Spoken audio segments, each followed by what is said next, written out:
ilmu agama akan mengawasi kita. Sebelum makan, sebelum minum, sebelum berteman, sebelum mencari pendapatan, maka ilmu agama akan berbicara dengan kita. Ini boleh atau ini tidak boleh.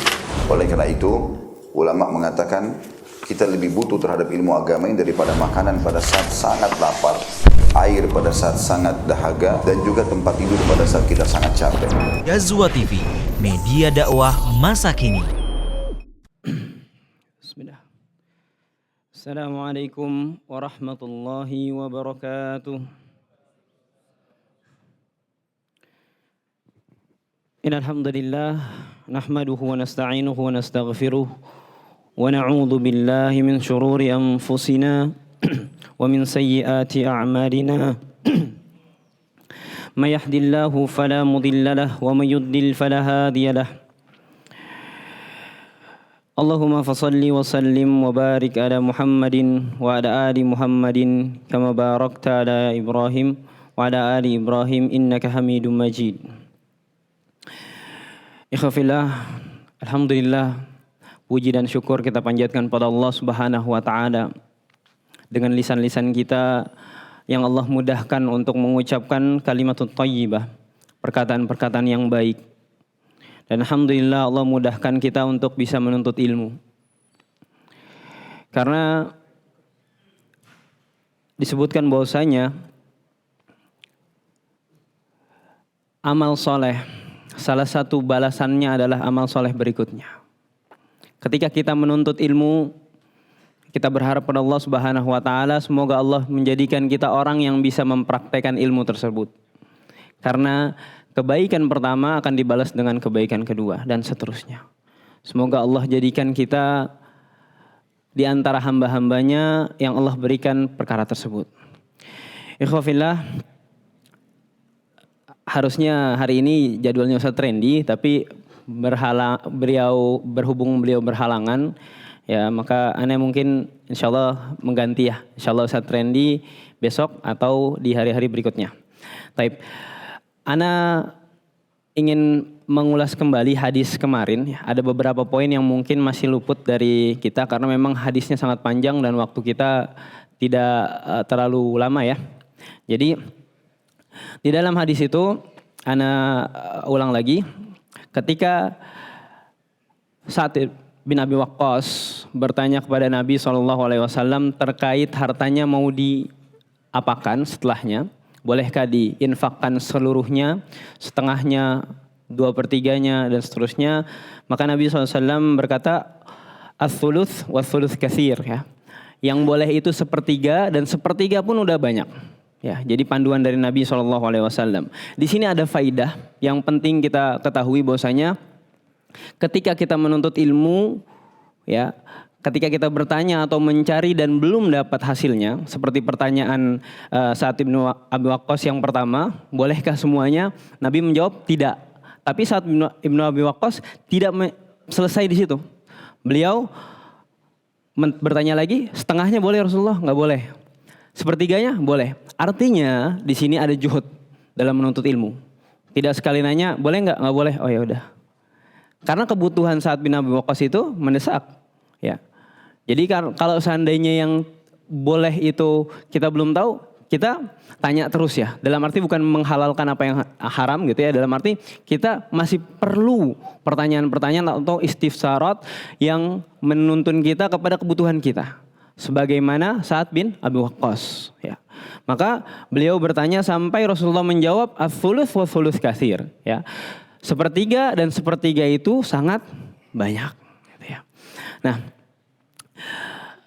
faidah yang lain juga yang mungkin kemarin belum sempat kita bahas, yaitu ketika seseorang menjenguk saudaranya yang sakit. Ya, ini perkara mungkin bukan perkara yang jarang kita temui, mungkin sangat sering gitu ya. Tapi tahukah kita ada beberapa adab-adab yang mesti kita ketahui atau setidaknya kita ketahui untuk bisa kita amalkan agar efektif gitu ya. Apa yang kita lakukan ketika kita bertamu kepada orang sakit ya. Syekh Utsaimin ya di sini ana hanya merangkum saja apa yang beliau sebutkan di dalam syarah Riyadhus Shalihinnya ya. Yang pertama kata Syekh Utsaimin, ucapan yang baik. Ketika kita ada di tempat atau menjenguk saudara kita yang sakit, ya, maka ucapkanlah yang baik. Jangan ditakut-takutin. Wah, temen aneh yang kayak gini nggak lama. Temen aneh besoknya ya dan semuanya. Ya kan walaupun kita tahu itu penyakitnya penyakit yang sudah bisa tidak diharapkan lagi kesembuhannya. Kenapa? Kita ambil faidah dari Rasulullah SAW ketika melihat keadaan Sa'ad bin Abi Waqqas, beliau tidak langsung berkata yang buruk-buruk, gitu ya.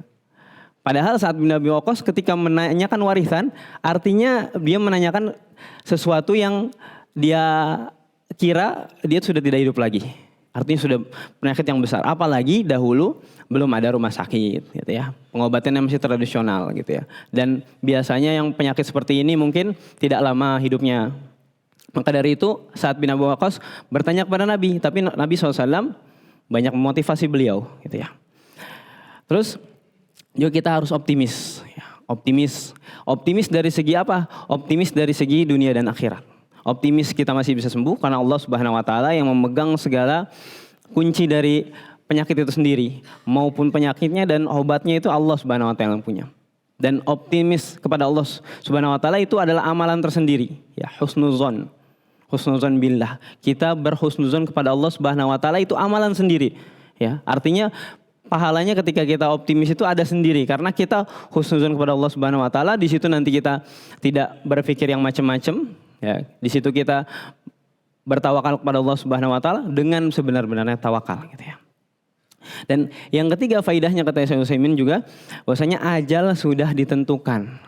Jadi tidak terlalu risau, juga tidak terlalu gundah karena kita tahu setiap dari kita itu sudah ditentukan. Kenapa? Yang Masya Allah dalam kisah ini ketika Sa'ad bin Abi Waqqas ditanya oleh Nabi SAW, gitu ya, atau saling menanya gitu ya tentang permasalahan waris ini, yang mereka berdua sepakat penyakitnya Sa'ad bin Abi Waqqas ini sudah sampai di puncaknya. Tapi tahukah hadirin sekalian yang meninggal duluan itu Nabi SAW. Sa'ad bin Abi Waqqas malah hidup lama. Salah satu sahabat yang Allah berikan keistimewaan waktu yang panjang. Bahkan disebutkan beliau sampai mempunyai istri, ya. Totalnya ya mungkin ada yang dicerai karena ada yang meninggal, ada yang dicerai dan sebagainya, tapi khulasohnya itu beliau mempunyai 12 istri. Masya Allah. Ya. Tentu kalau seorang muslim bolehnya itu 4 ya, tapi kan ada yang cerai, mungkin ada yang meninggal gitu ya. Dan memiliki 19 putra. Dan 19 putri. Ya, berapa Fi semua Fi? 38, Masya Allah. Dan itu semuanya keluarganya dia. Di mana di kisah ini Sa'ad bin Abi Waqqas hanya menyebutkan 1 putri, tinggal 1 putri keluarganya. Subhanallah. Jadi inilah hal yang Allah jadikan keadaan itu bisa berubah-ubah. Tilkal ayyamu nudawiluha bainan nas. Itulah hari-hari yang kami pergilirkan antara manusia. Kita melihat diri kita di sekarang itu mungkin sulit. Kita husnuzon sama Allah. Satu hari insya Allah Allah akan mudahkan kita. Mudahkan kita untuk punya kendaraan, mudahkan kita untuk punya rumah, mudahkan kita untuk membangun masjid bahkan. Atau perkara-perkara yang lebih besar yang lainnya. Atau seminimal mungkin kita berharap Allah mudahkan kita di akhirat. Ya. Begitu pula orang yang sekarang sedang ada di darajat taraf atau derajat yang tinggi dari segi dunianya. Dia sadar bahwasanya ini amanah. Dia harus memaksimalkannya karena ini akan dihisab. Ya kan? Dan dia juga tahu bahwa ada hari-hari yang Allah pergilirkan. Kalau sekarang mungkin saya di atas, satu saat entah apapun sebabnya, mungkin Allah bisa takdirkan saya di bawah. Maka dari itu sifat-sifat sombong, ria, kibir dan sebagainya harusnya jauh dari orang-orang seperti ini. Yang dia tahu dan dia sadar bahwasanya nanti akan Allah pergilirkan hari-hari di antara mereka. Ya. Nah, sebagaimana diberikan contoh oleh Sa'ad bin Abi Waqqas.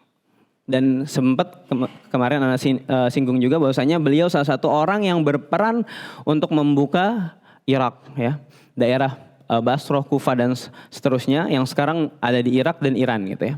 Betapa besar gitu ya. Dan kaum muslimin, artinya kaum muslimin yang ada di sana, ya, terlepas di sana ada Syiah dan sebagainya, menjadi sebab keislaman mereka adalah Sa'ad bin Abi Waqqas gitu ya. Artinya saat panen pahala di situ. Masya Allah gitu ya. Nah, terus juga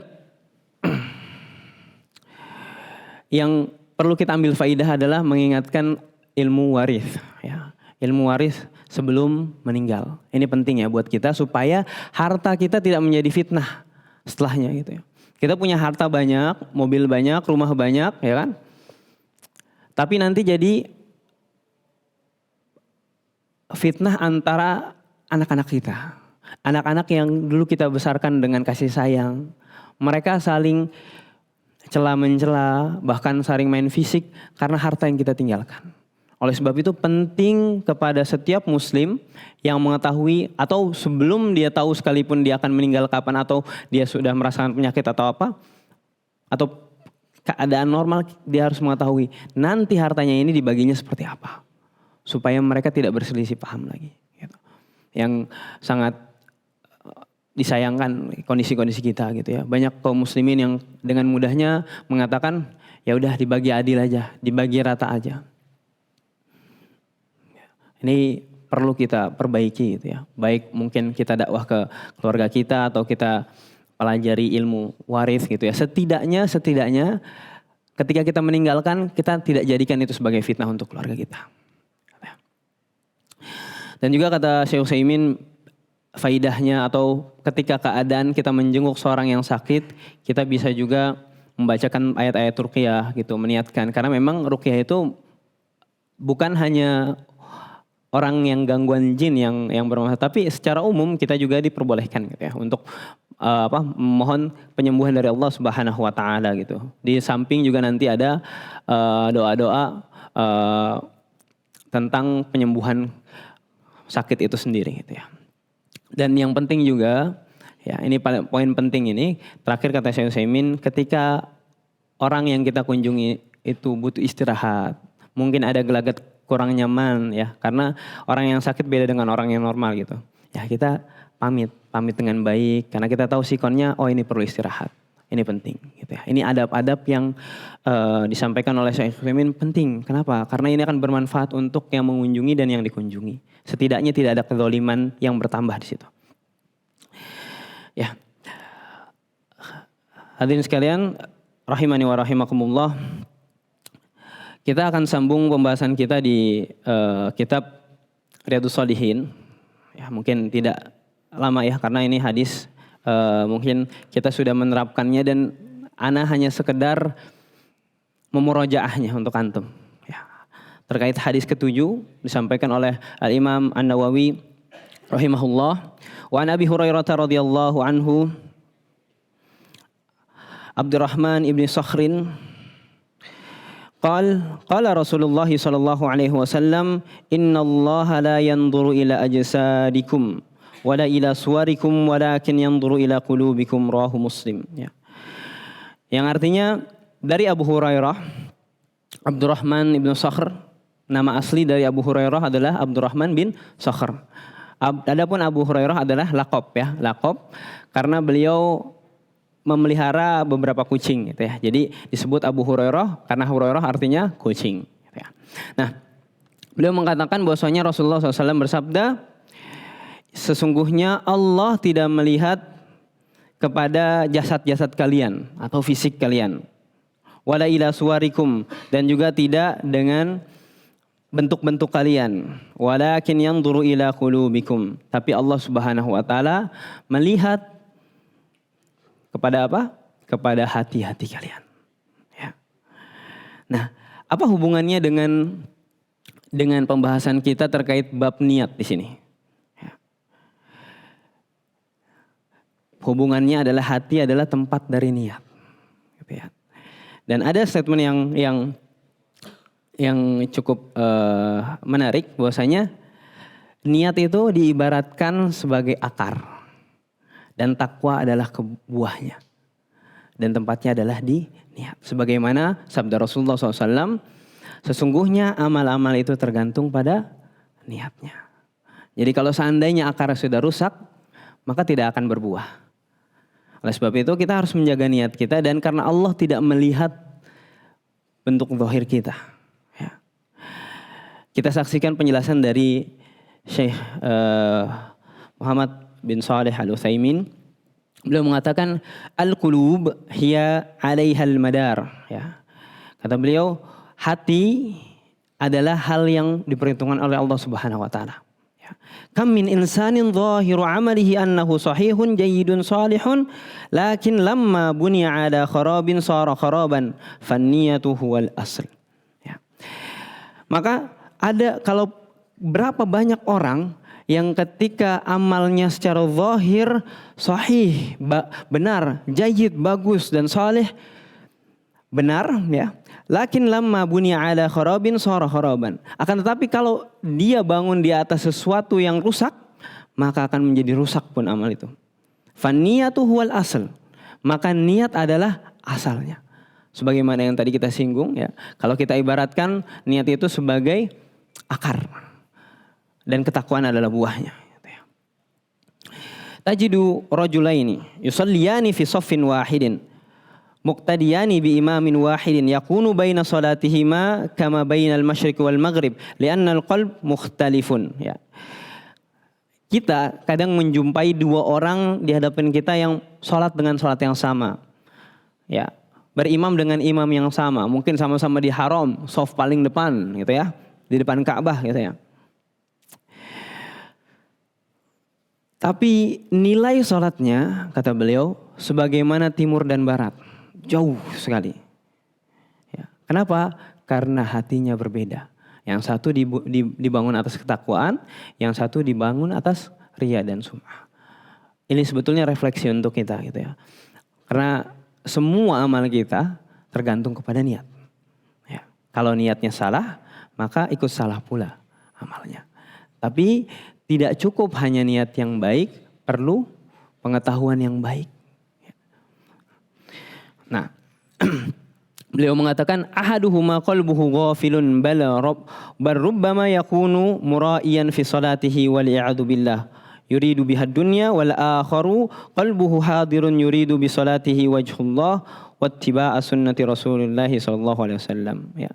Kata Syekh Utsaimin, salah seorang di antara mereka mungkin hatinya ghafil, lalai, sedangkan lalai adalah penyakit tersendiri yang jadi sasaran empuk dari iblis ya untuk memasukkan bala tentaranya ke situ. Ya. Mungkin kita kuat istiqomah dalam satu amalan, tapi di sisi lain kita ghafil. Biasanya kemaksiatan datang dari kelalaian itu atau keghafilan itu. Ya. Nah, beliau bilang satunya ya, yang satu itu lalai, yang satunya itu lalai, pengen ria dan seterusnya. Yang satu lagi hatinya khusyuk, hadir, menginginkan wajah Allah Subhanahu wa taala, yang mana wajah Allah adalah nikmat tertinggi di surga nanti insyaallah. Semoga Allah mudahkan kita untuk mendapatkannya. Kata beliau, fa bainahuma farqun azim. Di antara kedua orang ini ada perbedaan yang sangat jauh ya. Fal amalu ala ma fil qalbi wa ala ma fil qalbi yakunu jazaa'u yaumil qiyamah. Maka amal itu tergantung dengan apa yang ada di hati. Dan apa yang ada di hati ya akan menjadi parameter dari balasan di hari kiamat. Sebagaimana Allah Subhanahu wa taala berfirman, innahu ala rajaihi laqadir yauma tublas sarair ay tukhbarus sarair ladh-dhahir. Allah berfirman, sesungguhnya Allah bisa membangkitkan seseorang ya, apapun kondisinya gitu ya. Di hari di mana rahasia-rahasia disingkap. Syekh Utsaimin menafsirkan tukhbarus sarair ladh-dhahir. Yang dikabarkan adalah rahasia atau sesuatu yang ada di dalam hati, bukan yang nampak. Karena yang nampak memang sudah kelihatan, tidak perlu lagi diberitahu. Dan parameter Allah Subhanahu wa taala melihat kita dari hati kita. Fid dunya al-hukmu bainan nas 'ala adh-dhahir. Ya, akan tetapi kata beliau, di dunia hukum ya, antara manusia kita bisa terapkan hanya yang zahir. Ya, karena Allah Subhanahu wa taala melihat dari yang melihat perkara hati, bukan berarti kita bisa menilai orang dari perkara hati. Karena perkara hati hanya Allah Subhanahu wa taala yang bisa melihat. Maka dari itu, ketika permasalahan sesama manusia, kita selesaikan dengan yang zahir. Kalau kita ngelihat seseorang itu sholat, ya berarti dia Islam gitu kan. Wah, antum munafik dan sebagainya.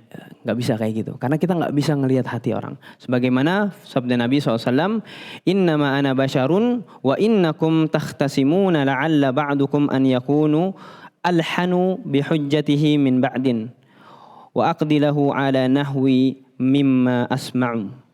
Kata Rasulullah SAW ketika beliau menghukumi satu permasalahan antara kaum muslimin, beliau mengatakan bahwasanya sesungguhnya saya itu seorang manusia. Ya. Dan kalau kalian sedang berseteru, mungkin sebagian dari kalian ada yang lebih jago lisannya, lebih pintar, lebih lihai gitu ya, untuk ngeles dan sebagainya. Ya. Kata Rasulullah, aqdilahu ala nahwi mimma asma. Aku hanya menghukumi dengan apa yang aku dengar. Artinya yang zahir. Maka dari situ, kalau seseorang itu tahu bahwasanya Allah menilai dari yang ada di hati, bukan yang zahir, perkara zahirnya pun akan dia benerin. Apakah dia mau ketika dia tahu Allah menilai dari hatinya, ketika dia berbohong dengan lawan perkaranya, dia berbohong bahwasanya dia nggak melakukan ini dengan nggak melakukan itu, dia tahu Allah menilai dia dari hati dia, apakah dia masih mau mengatakan tersebut? Sepertinya tidak. Kecuali orang tersebut masa bodoh dengan hadis Nabi SAW. Kata beliau, al-ilmu ala ma fi sarair fa idza kanat as-sarira jayyida sahihah fa abshir bil khairi wa in kana al-ukhra faqad al-khaira kullahu. Ya. Ya, pengetahuan terkait dengan lakin fil akhirah al-ilmu ala ma fi sarair nas'alullah an yutahhiruna as-sarairuna jami'an ya. Akan tetapi di akhirat nanti ya, ilmu tentang sarair atau sesuatu yang ada di hati itu hanya Allah yang tahu, dan kita memohon kepada Allah Subhanahu wa taala agar membersihkan hati-hati kita. Ya. Kata beliau, idza kanatis sarira jayyida sahihah fa abshir bil khair. Jika keadaan batin kita atau sarirah kita atau apa yang di dalam hati kita itu baik, maka abshir bil khair, maka bergembiralah dengan kebaikan itu. Fa in kanatil ukhra faqad al khaira kullah. Maka kalau tidak seperti itu, maka dia akan meninggalkan atau luput darinya semua kebaikan, kata Syekh Utsaimin. Ya, mungkin ini menjadi refleksi buat kita. Artinya kita senantiasa memperbaiki amalan hati kita. Dan perbaikan amalan hati tidak ada yang mengetahui kecuali kita dengan Allah Subhanahu wa taala. Maka rajin-rajinlah kita untuk senantiasa memperbaiki amalan hati kita. Menjauhkan penyakit-penyakit hati. Membaca, ya, mendengarkan kajian terkait dengan perkara-perkara hati. Karena itu yang bisa menolong kita, insyaallah di akhirat. Semoga Allah mudahkan kita untuk memperbaiki keadaan batin kita, hati-hati kita. Dan Allah kumpulkan kita dengan pemilik hati yang paling bersih, Muhammad SAW di akhirat kelak. Aku qouli hadza, kita tutup dengan doa kafaratul majlis. Subhanakallahumma wa bihamdika asyhadu an la ilaha illa anta astaghfiruka wa atubu ilaik. Assalamualaikum warahmatullahi wabarakatuh.